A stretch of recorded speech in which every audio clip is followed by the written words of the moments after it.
Hi, it's Candy from Mosaic Moments.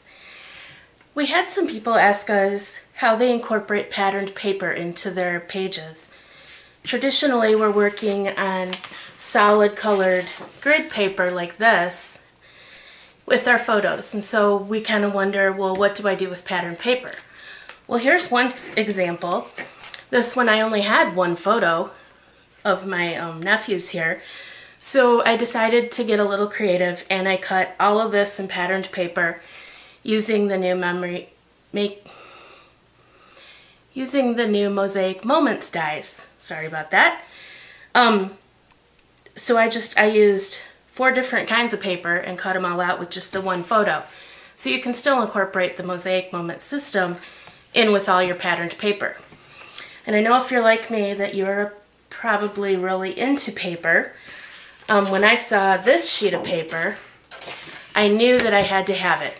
It talks about lullaby and good night, close your eyes, little one, and I knew it was perfect for pictures that I had of my nephew, who seemed to be falling asleep anywhere at any time. And so I bought this paper specifically to go with those photos, but I also wanted to use the Mosaic Moments system because I just like the way that it looks. So I opted to use cinnamon as my background color. See, the coordinating paper on the back is plaid, and it's the exact color of plaid, so I really liked that. So that's what I started with. Next, I picked a page pattern out. Ignore the lines. My printer is, I don't know, acting weird. So these should all be solid purple, and then these should be solid blue, indicating that we need to use our B and our A dies with this page pattern. And I've started the page, so it looks like this at the moment. And you can see that I replaced some of these squares. Some of them I used photos on, some of them I replaced with the patterned paper. All these I replaced with patterned paper, these, and this one I turned into a journaling block with patterned paper as my background. So I want to show you how I cut the pieces to do this page, so we're going to finish up these last 2 spots together.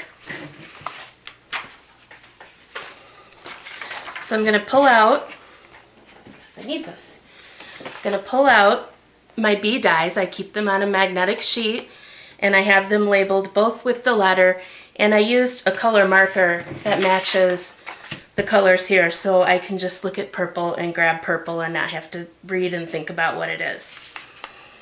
So these spots use both the same die, and it is this one. You can double check just by quickly setting it on your page, and you know that that's matched.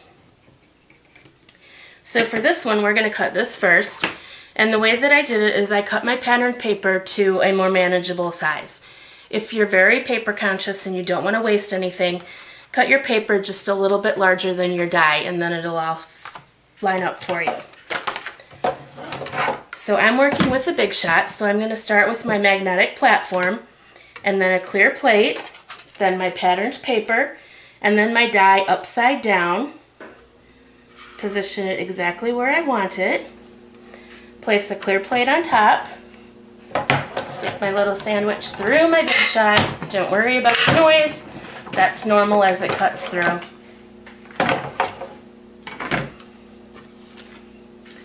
And there we have my little square that will fit perfectly right here.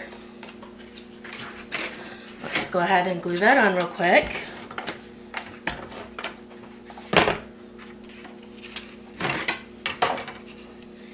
And to line them up, I often line up the edge first, the side going down. I'm doing this upside down, but normally I line up this row and then make sure that it's okay on top, and that helps me get everything straighter, especially those little 1-inch squares.